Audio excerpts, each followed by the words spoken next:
Oh, welcome back to the Act Two podcast, a podcast for the real-life working screenwriter. I'm Tasha Hugh. And I am Josh Hallman. And as a reminder, Act Two is a network and support group for the everyday working screenwriter. That's you. This podcast is just one of our many initiatives, so thank you for joining us here. Please remember to subscribe to the podcast so you don't miss out on any of our upcoming topics and guest interviews, of which there will be plenty this year. Give us a rating. You can write a comment. Tell us the stupidest thing an exec has ever said to you. And you can do that at our email at ActTwoWriters@gmail.com, all spelled out. Also, send us your questions and topic suggestions. We'll talk about all of it. I'm on the things. I am Story Thursday on Instagram and Tasha 3.0 on Twitter and Blue Sky.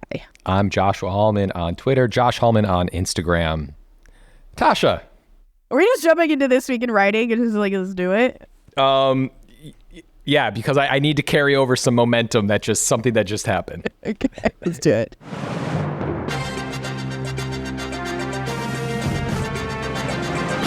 This Week in Writing. Okay, right before recording this, I asked you if you saw the Jurassic World Rebirth trailer, and you said no. I said, watch the Jurassic World Rebirth trailer. You watched it. Yeah. I saw you stop watching it, and I hit record on the podcast. Yeah. Okay, Tasha, what is your initial thoughts? I'm super pumped. I loved every aspect of it. I love like the crew they're putting together. I love what's his face, Jonathan Bailey. Is that the dude's name? Yeah, that's Fiaro from Wicked. No one mourns the wicked, Tasha. Okay, and I love that they just put a hot guy in glasses and he's the nerd now. Fine, okay, Hollywood, I get it. Right. She looks Scarlett Johansson looks awesome. The crew is great. It looks like it's a bunch of misfits, and the world that they're going to is awesome. It's so smart. The island of the rejected dinosaurs from Jurassic Park that were too dangerous to be in the park.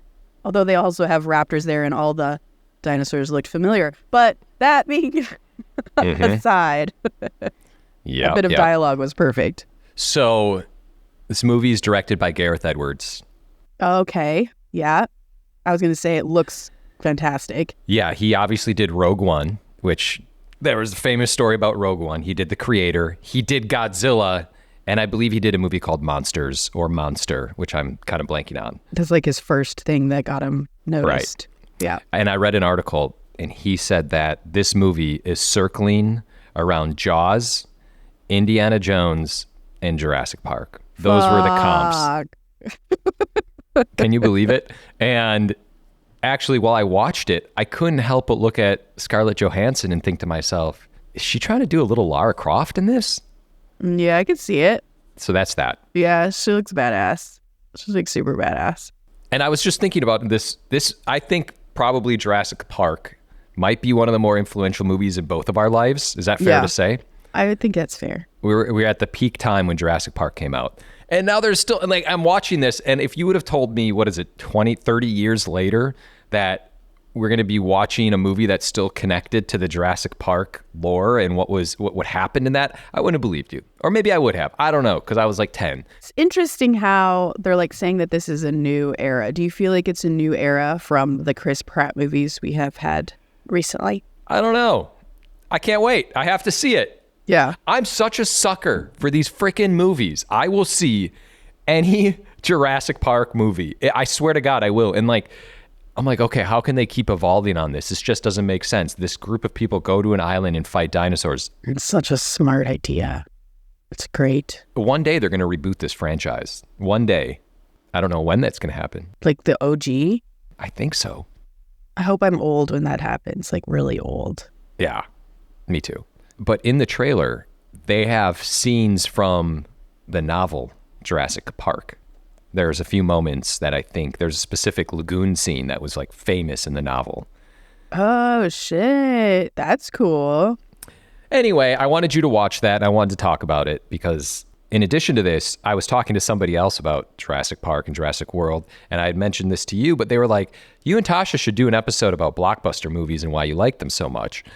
And I was like, you know what? We'll figure out a blockbuster topic because... Did that person say that in the way of like, I don't like blockbusters that much. It's weird. Why do you guys? Like, you should do a podcast about why the fuck you like them. I think I was just so passionate about Jurassic Park. Yeah. And pretty much all things. And I'm still connected to like the summer blockbuster. I was going over a list of all of the movies that are coming out over the summer. And I was like, seeing this one. Right. I got to Mission Impossible and I almost had like an aneurysm. It is interesting because Dave, friend of the podcast, does not have the same movie taste as we do. Like, there's a Venn diagram wherein we enjoy the same movies, but for the most part, like, he does not see Marvel movies. He does not really see blockbusters. Yeah. No interest. And I find that to be absolutely fascinating.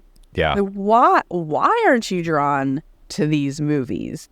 So maybe we do need to break down why we love them so much. Yeah. And their importance in Hollywood, because the Oscars are coming up. And I wish they recognize blockbuster movies more than they do. Yeah. Because nobody sees the movies they honor anymore. That's correct. Maybe not correct. That's not true. But if you go and ask someone right now if they'd rather sit down and watch Jurassic World Rebirth or The Brutalist, I think they're going to be like, well, what day is it? And am I depressed or not? I don't know. There's a lot that goes into it. Yeah. Anyway, speaking of Dave, friend of the pod, who was the the co-host last week. Yes. In your absence, we're back, Tasha. We're back. You powered on without me. I was in Hong Kong. I was visiting family. Mm-hmm. I was showing Paul, my husband, my father's ancestral homeland. We ate way too much food. That's what you do. That's what you do. It was just like a constant feeling of fullness the entire time. Was there a lot of walking involved? You know, less than there should have been, given how much we were eating. My dad is like 84 now, and so he didn't want to walk anywhere. Everywhere we went, he wanted to drive in a taxi, which makes sense because I made him walk to the ferry, and that was not a good idea. It should have been like a 5-minute walk. It was like a 20-minute walk because he's 84 and he can't walk very well. But while I was there, this is This Week in Writing for me. While I was there, someone sent me an article about this terrible suicide murder thing that happened in Japan. It was just awful. And I couldn't stop thinking about this article to the point where it gave me an idea that what if the daughter of the man who had been murdered in this article went on a revenge spree? And because I'm not familiar with Japanese culture at all, I was like, well, I'm in Hong Kong and I've just experienced this for 2 weeks. Like, let me set it in Hong Kong. Mm-hmm. And I quickly wrote this vomit draft outline, just an outline of just like little paragraphs with a ton of typos. While I was in the airport waiting to get on my plane home, I sent it to writers group, closed my computer, and then like went to my gate. Like, that's how close it was to leaving. But I knew it was like that feeling, Josh, like when you know you have this momentum and you have to get this thing out or it's going to die. You know that like just that plane ride is enough. When I get home, it's just not going to happen. Yeah. So I had to do it in the airport. And it was interesting because my trip to Hong Kong was, of course, with my dad. And it was because of my dad, right? He's elderly. His stepmom is elderly. And so he wanted to go out there and to see her because who knows what might happen. So, of course, I was thinking a lot about my relationship with my dad. And so this revenge story, as I was kind of hashing it out in prose, I realized, A, for it to feel different, but also for it to mean anything and for me to be able to write it in like a Tasha way, it needed to be about a kind of like not so flattering father-daughter relationship. Mm-hmm. That while there's this revenge story going on, really it's about a redemption story about this daughter as she journeys to Hong Kong in her vengeance, but then learns more about her dad who grew up there, which is kind of what I was doing. So it's just this really interesting example yet again that we talked about a lot this year because we've been traveling, about how travel can be this really huge inspiration for us as writers. And I'm excited about this script. I can't wait to get back into it. Yeah, I received an email from you that was like, here, I just wrote this. I'm heading to my airplane now. And like I was texting with you and you were like getting to your air. I was like, wait, when did she write this? What is this? And it was like it was a pretty good like 6-page outline. And it's a great story. I can see it. Yeah. And I'm going to not say anything more about it because I don't want to give anything away about it. But I love it. I think it's great. I'm excited. Yeah. I guess I sort of have it this week in writing. Okay. Did I just gloss over your Hong Kong experience, by the way? I don't think so. I barely talked to you. I don't know what's going on with you. I got on the podcast. We're doing a podcast now. I feel like I have a million questions. I missed you, Josh. It's been a long time. Where's Tasha? I guess my This Week in Writing was that I've had all these deadlines for myself that I've set, and some things have been coming up, just things that are happening along the way. One of them is our script to be done. That was just kind of like, let's just finish this in the first like quarter of the year. Yeah. Because there's a lot, there's moving parts with it. And we're getting very close. Yeah.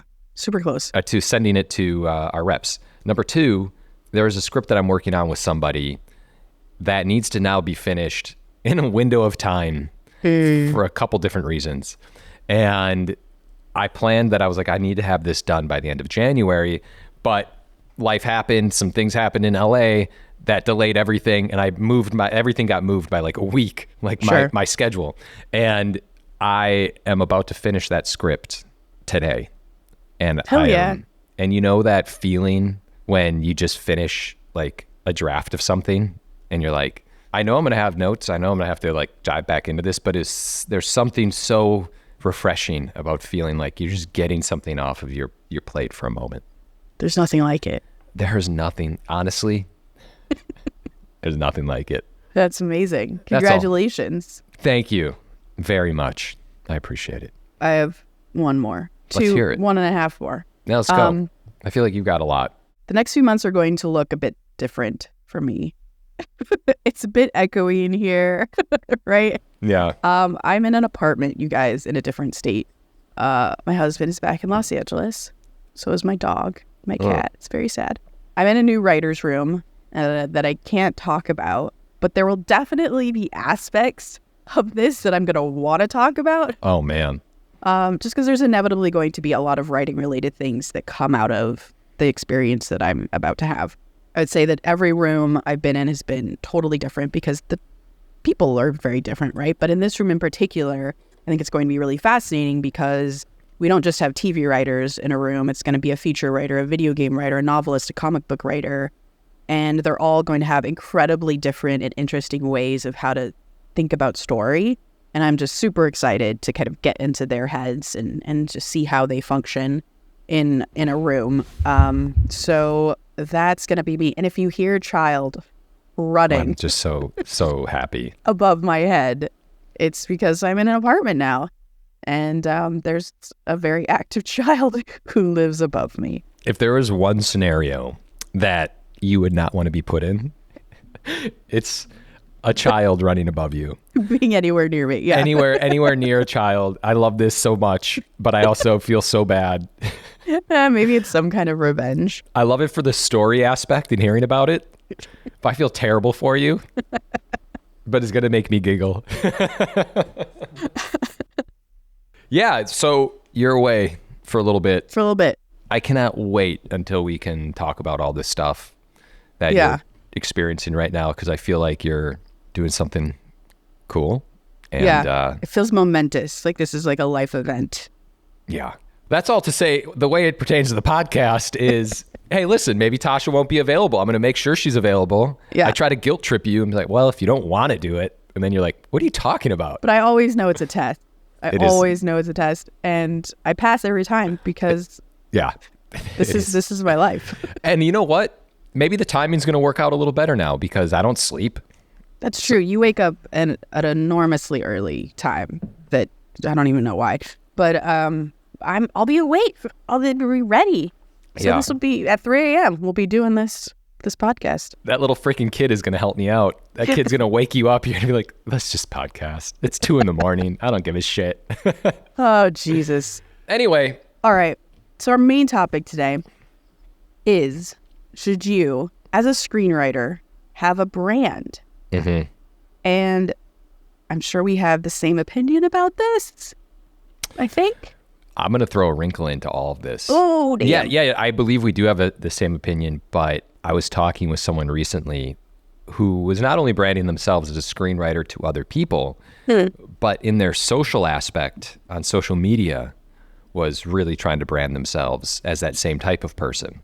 So, for instance, if you were to go look at a writer and you read their material, and you're like, you know what, I want to go check this writer out. You go on social media and you see their Instagram feed. Their Instagram feed would be kind of related to what they write. So if you're looking at mine and let's say I submit to you an action adventure thing, my Instagram feed is kind of related to movies of, oh, look at, I love Jaws and I love Back to the Future and this and that, and it's all these things where it's almost like an extension of your writing. Intentionally? Very intentionally. I talked to someone who was doing this, yes.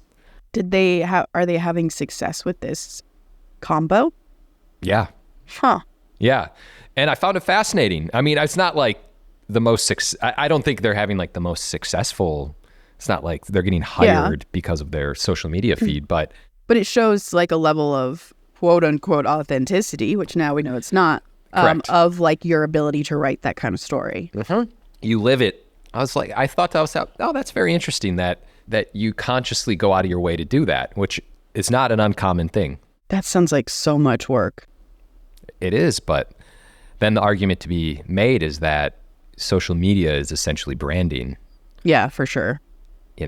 I've talked about the social media feed influencers in the wild that I just love. And it's it's people filming influencers who are trying to look like they're doing something organic, but they aren't.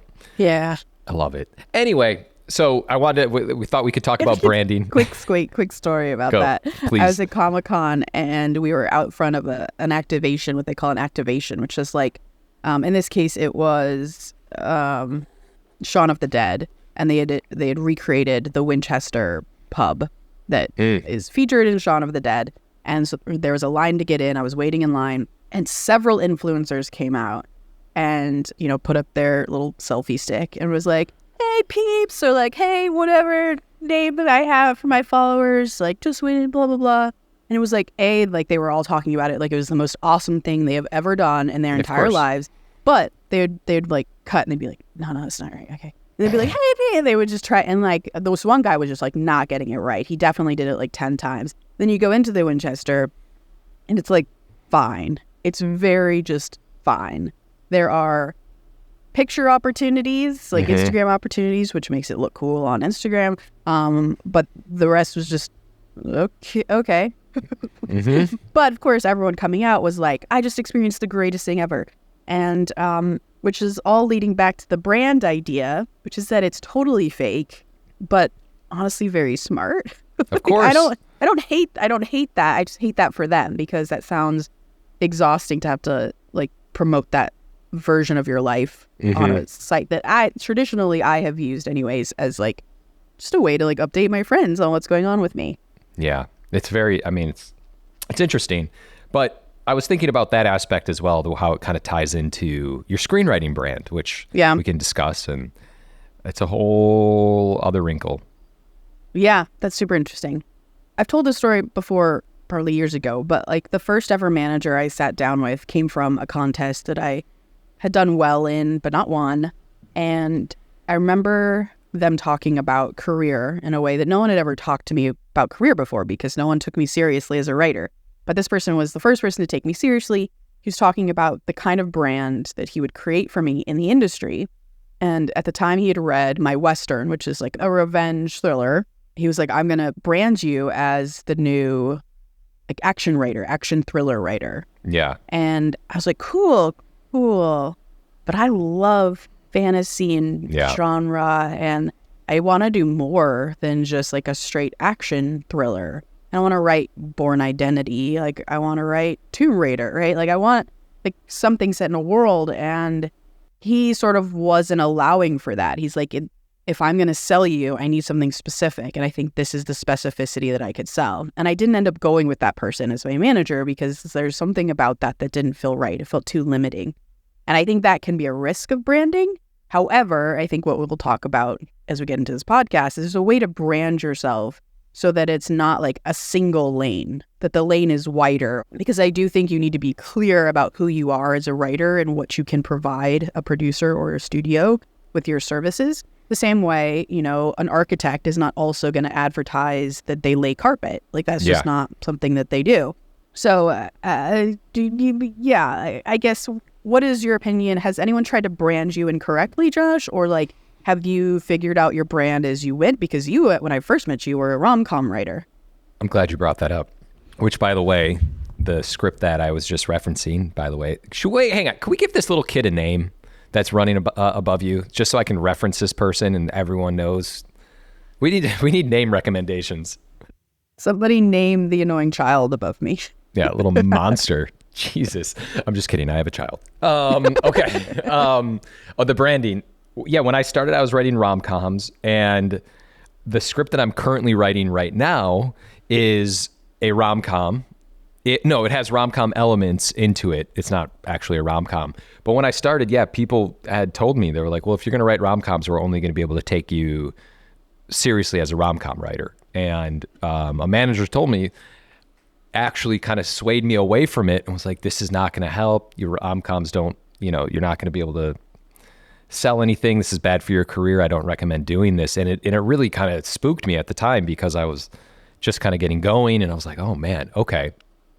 So why I bring that up is because scripts that I've written after that, because I knew I loved action movies, to me, they were always like rom-com elements in it. Mm-hmm. So wait, was your original question, that little monster distracted me. Was your original question that, did I start out trying to get branded one way? I don't even remember anymore. The monster is so monstrous. But I did not know that story, actually. And it's interesting because I feel like your first big action movie that you wrote was I Fucked James Bond, which may not be true. Like you may have it, but that's the first one I remember. And that has a lot of like rom-com elements in it. You're right. But I wouldn't think of it as a rom-com. I think of it as an action movie. Me neither. That's cool. Stop me from writing rom-coms. I love them. But no, this is so difficult because no writer has just one interest. I can't imagine there's a certain person out there who wants to only write. I mean, I call the power to you if you only want to write one thing, but most people have ideas that are like, I have ideas that are action movies, or this one's contained in a one bedroom, or this is a rom-com. And it's difficult when you're just kind of getting going to just pick one of those. And in your head, you have all these different ideas and you feel like you could write the best script of all these different ideas, but then a representative is going to, or your representation, is going to try to brand you as just one of those ideas. Yes. And it's not because of any nefarious thing. It's because when they pick up the phone and talk to an executive that they're trying to pitch you to for a job, they need to say, Josh is the best person for this job because of X, Y, and Z. So if the next John Wick needs a writer and they're pitching Josh Hallman, and the exec says, oh, he sounds great, send me a sample, and the sample that that person has is a rom-com, that's not going to make sense to the executive, because even if the writing is good, they're going to be like, but can they do action? I can't tell because this is a rom-com. Can they do sort of serious, gritty stuff? I can't tell because this is a rom-com. And it is true, unfortunately. Like, I remember when I was coming up, I was like, well, similar with actors, right? Well, like, I can do anything. I'm a writer. That's my job. I can do anything. But it isn't actually true in practice, the same way I don't think it's true with acting, right? Like, even a good writer may not be able to pull off a romantic comedy because it's a very specific tone. The language that people use to speak to each other in that movie is very different dialogue than it might be in an action movie. There's just like there's a difference to it that some writers cannot execute, even though they're great writers, or at least not at first, right? It might take some time for them to learn how to write a rom-com and vice versa. So it is a very legitimate thing to be a producer and read Josh's rom-com and think, okay, well, maybe he can't write John Wick 7. So that is why an agent needs to pitch you and brand you in a certain way. And that's why you need to have, if you want to write an action adventure, you need to have an action adventure script ready to go. If you want to write a rom-com, you need a rom-com ready to go. It's a big reason why, unfortunately, I didn't get into animation for so long, was that for so long, animation, people who were hiring writers for animation were looking for comedy scripts because that for a long time has been what animation was. They were funny. They were for kids. Now, thank goodness, we've moved away from that. And so now I'm able to work in that space. For the longest time, I just couldn't get a job in that field. So I think branding is really important, though I know when I came up, I was really resistant to it for the same reason you're talking about. Like, I want to write everything. And I still think I can write everything, to be fair. But I have definitely learned what my favorite thing is, like the thing that just brings me absolute pure joy every single time, no matter what. And I have found like what my like greatest skill is. Like, I think it's harder for me to write a rom-com, but I love it. I love writing, and I have one. Like, one of my first scripts you ever read, Wall and Bing, was actually a script that like made it kind of far in Nichols or something. I really love that script. I will go back to that script someday and try to sell it. But like, we see people like Jordan Peele, right, who is known for his kind of outrageous comedy, and then is suddenly like this really serious horror director and producer, and his company Monkey Paw. You just look at the brand, like literally the logo of the company is horror. They do mostly horror. Do they also do some comedy? Yeah, I think they were the producers behind Keanu, the kitten, the Jordan, the Key and Peele like kitten movie. They also ended up buying and helping distribute Monkey Man, which was like a gritty action movie. So they do other things, but their bread and butter, is going to be horror because that's their main brand. And I think that is a really good model for writers to think about, is like, okay, what is my main brand? The thing that people are going to know me for, the thing that I'm going to have really great samples for. And then, sure, you can explore your rom-com. You can explore your whatever indie, blah, blah, blah, blah. But those are like second or even tertiary to the other thing that's going to help people understand who you are in the business. Yeah. I think I have my thought about this is when you start, you kind of have to get your footing and be known for action comedies. You go out, you have a few scripts in that same genre, you meet people, that's how they know you. And while that is all happening, you kind of have to start writing the rom-com off to the side, or you have to write something that is a sample of whatever else you want to do. I think that would probably be the most realistic path for anybody who's like, all right, well, I'm known for one thing, but now I want to do something else. But you have to have a sample for it if you're just like getting moving and you're just starting out. Yeah. Which is hard to do, but it's hard to do for so many reasons, right? Like the time risk management thing. Like, if you're going to spend your time on something, it probably should be the thing that is your main bread and butter, whatever your quote unquote brand is. And then if you have time, then you can work on the rom-com thing that's sort of your secondary, tertiary thing. Man. But also the problem is, like, if I like turn in a rom-com to my reps right now, it has to be good. Like, it has to be Get Out, right? Jordan Peele came to the horror scene with Get Out. I mean, one of the best horror movies ever made, I feel like, right? So, like, I mean, no pressure, but to sort of pivot in a serious way and for people to be like, oh, okay, their brand has expanded, I think it does have to be an impressive rom-com to show that you have those chops. But I think when we think about brand, because I know it's scary when, that manager said to me, I want you to be in action thrillers. And I was like, I don't want to write like a Bourne movie. I love Bourne, by the way. So if that was in my wheelhouse, for sure, thank you. I'd be blessed. But like, I wanted, as I was saying earlier, like the lane to be bigger. So for me, when I think of my brand, I think of I'm a world builder, right? Anything that has any kind of world building aspect to it where it's not set and grounded in the real world, I'm good at that. I'm good at adapting, and particularly adapting things that have complicated worlds or complicated rule sets. That tends to be what I'm better at with adaptations. And I would say character-wise, I love characters who think they are nothing and nobody, but then over the course of the movie or the show, they discover they are stronger than they ever thought was possible, right? So it's coming of age, it's deeply emotional and personal arcs, it's zero to hero. And then I'm also good at action, and I prefer female leads. So like, that is my lane, right? That's a pretty big lane that includes a lot of different things, right? I can write Red Sonja, which is this high fantasy comic book adaptation. I can write Naruto, which is a Japanese anime with ninja and magic. Tomb Raider, that's set in our time, in our modern time. The only world building aspect there is there's some history and mythology to it, but it's also action. It's also female driven. I adapted a series called Madman's Daughter, which is a book series that I pitched. I never sold it. But it was a horror series, which is totally not something I've done before. Like they didn't hire me because I had horror chops at all. They hired me because they knew they wanted to build a world, and that was something that I could do. And because I wrote kind of darker and grittier stuff emotionally and also visually.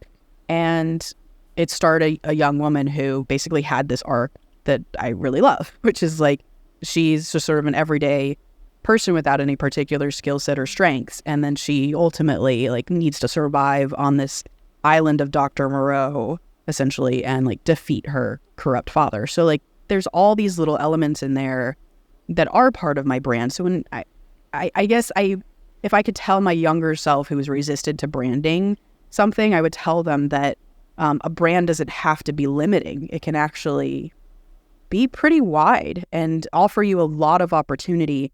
And I'm grateful because I find that now that I've figured out who I am branding wise, again, I hate this term, but branding wise, I feel like I'm having way more fun. And I am happy about everything that I'm writing because it's just always a joy now because it's in my wheelhouse. That's beautiful. Somehow the script that we wrote, I feel like it overlaps. For sure. That's true. That is an odd one.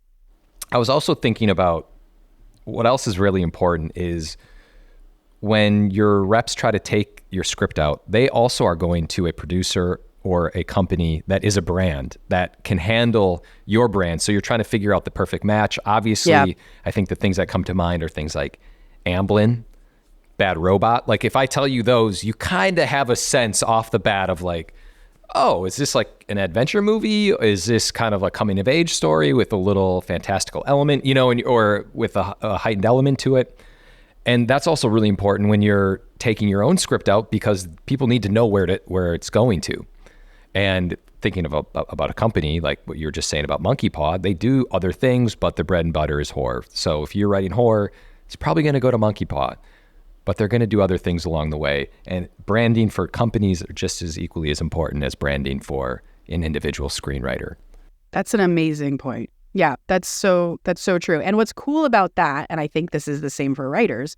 So if you say, I don't know, I want to do a spy James Bond movie, but by way of Amblin, that automatically that tells me what kind of movie that is or how that's going to make me feel, how it's going to look. Like Amblin is such a brand that you can just use it as a comp to infer upon another movie, other things, right? Yeah. And I think that's the benefit of a brand. And that's like when it's a Tasha or a Josh brand, that's what's exciting about it and we do that with movies all the time, right? Like we usually use movie titles, but use it as the writer instead, right? Like I want this to be John Wick, but with a woman. Yeah. Okay. Well, then you want the writer of John Wick or someone who can write that way. So it is so true. It is so handy. And yes, you're absolutely right. Like process wise, that's how your scripts get sold. Is Josh and I have written this spec. There's some world building aspects. There's some suspense thriller aspects. It's a great role for a female lead. And when we send it to our reps, their thought process is going to be, okay, well, who do I sell this to? Who does these kinds of movies? Whose brand is this? And reverse engineer that. Everyone's going to be thinking that about you as well. Did we just crack the brand code? I just think it's so important. And I maybe we need to use another word than brand, wheelhouse. I don't know. It's just, I think writers have such an aversion to it. And I get it because like we're our tours, like we don't want anyone to be, I don't know, like dumbing down our art or telling us where we belong. But there's value to it just in a career way, but also in a creative way. Like it feels freeing to know what my quote unquote lane is, because I don't hesitate to step out of it if I'd like to, but this is great. No, it's so important. I was just thinking of Zach Balin, who was on the podcast before, and he had written the movie The Order with Jude Law. He also wrote King Richard. We were talking and I was saying how much I love The Order, which is very, very true. I love this movie. And I feel like he's so good with characters and kind of like this real life. You're just living in this world, and this is factual. It actually happened. And we were kind of talking about that. And I was just thinking, if you were to tell me, oh, Balin's writing this movie, you wrote Creed 3 as well, I kind of have a sense of what that movie is. I'd be like, okay, it's going to be a good movie with like strong characters set in a certain world. And that's a very important thing to have. And I almost feel like having a wheelhouse or a brand is more beneficial than people probably realize. And I've started this podcast being like, you need a brand. Right now, I'm like, you really need a brand. It'll help people recognize what you write. Yeah. Because even, by the way, if someone was like, Zach Balan has a new fantasy movie coming out, I'd be like, I kind of have to read that because I'm so curious what like the Zach Balan version of that. Because I feel like what it would be this really cool, grounded, character-driven, gritty fantasy that feels super tangible and super real. And like that just makes me curious because that's his brand, right? So like the fact that he can write a fantasy movie, absolutely. And I'm excited to read that because it's going to be a Zach Balan version of that movie. Brands, they're important for multiple reasons. So don't resist them. I agree. If you're a writer that is resisting it and you have things to say about that, you think Josh and I are idiots, let us know. Yeah. Listen, I don't want to backtrack, but I do have to add in that, of course, there are going to be stories where people are like, you guys are wrong. I wrote one script of this genre and I wrote another script of this genre and I've sold both of them, so you're wrong. For sure. There's that 100% has happened to someone. I think we both believe, though, the majority of the individuals have not had that experience. Yes. Is that fair to say? I think it's fair to say. And I think, try it and then make your own assessments as you go. I mean, figure it out. That's what we had to do. I always heard advice like this and was like, well, I'm going to be that 1%. Fuck you. Right. Of course. And you might be. And that's awesome. But you need that mentality, by the way. I think so. You have to be that. You have to listen to this and be Ignore like, us entirely. These guys are wrong. You have to. It's so weird because we were both the exact same way and probably still are the exact same way. Yeah. But with just a little more mileage. Right. We're back, man. We're so freaking back. We're so back. Quote of the day. Quote of the day. When it feels scary to jump, that is exactly when you jump. Otherwise, you end up staying in the same place your whole life. Abel Morales. Wow. Please remember to rate and subscribe. Follow us at ActTwoWriters for more awesome writing stuff. You can follow me, Tasha, at Story Thursday on Instagram or on Twitter, and Blue Sky, Tasha 3.0. I'm Joshua Hallman on X. Josh Hallman on Instagram. And as always, the Act Two podcast is a production of Act Two, a network and support group for the everyday working screenwriter. This episode was edited by Paul Lundquist.